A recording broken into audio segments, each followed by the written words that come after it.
No, I'm Santa. Oh, no. I'm Santa. You don't even have any colors, but I do.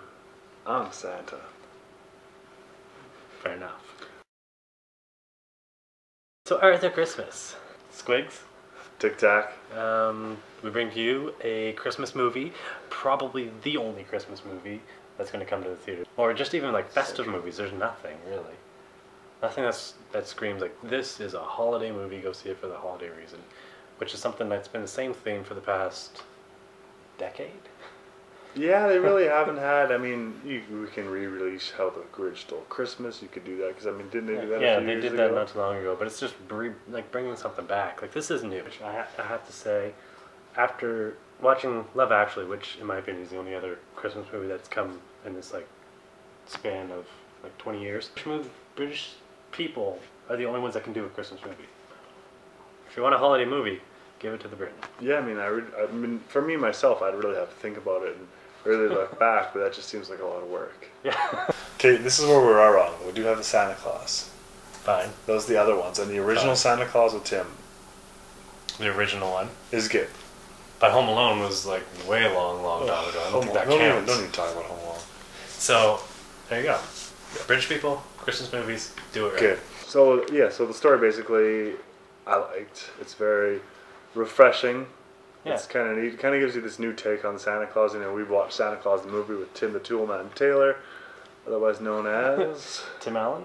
Tim Allen. So we've seen it in a number of different ways, but this one portrayed, I think, in my opinion, the best version because it really settles in for an older audience and a younger audience. You only say that because you absolutely loved it. Oh, but no, this movie though, I think it does a really good job in the older audience, younger audience. And to do that is it's how they tell the story and how, you know, and the characters they use, right? So the next logical thing to talk about is the Lost Clause, Arthur Christmas.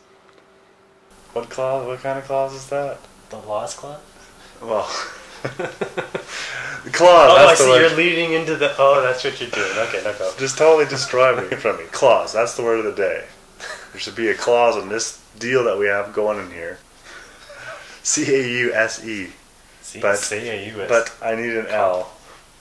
Okay. The cause. For the clause. Okay. You destroyed me. You destroyed me. Whatever. No. I thought it was good because, yeah, he's not your typical character, right? He's, you know, to get anything done, you know, he's got to trip over something to figure it out.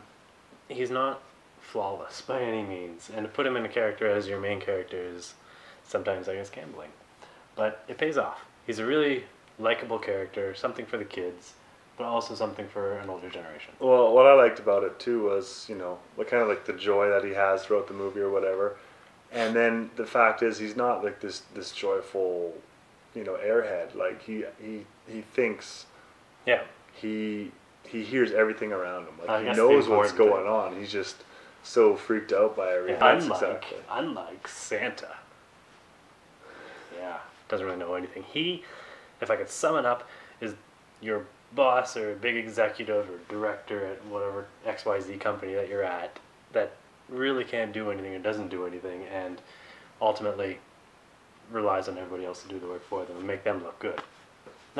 Basically within that is your plot line for this movie. You want an original story, and it's a very original story. I loved the scenes with the elves and stuff because that's definitely not something I expected. The only thing I wanted to touch on was the bits and pieces of the story.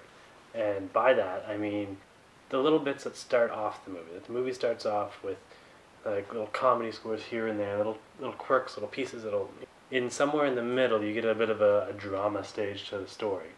So the comedy kind of fades out, you get drama, and you get a story.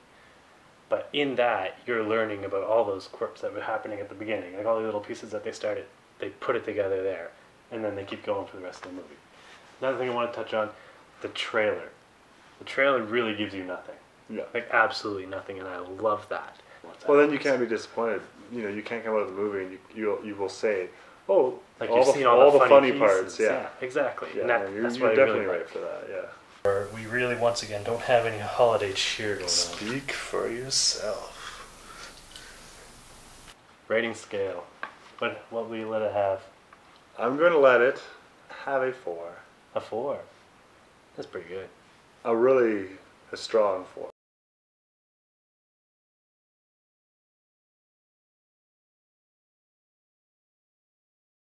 I have to say 4.5. Going above you on this one. It was an amazing movie. Really funny. Adult and kids. Something both will love. So, 8.5 out of 10. Ho-hos.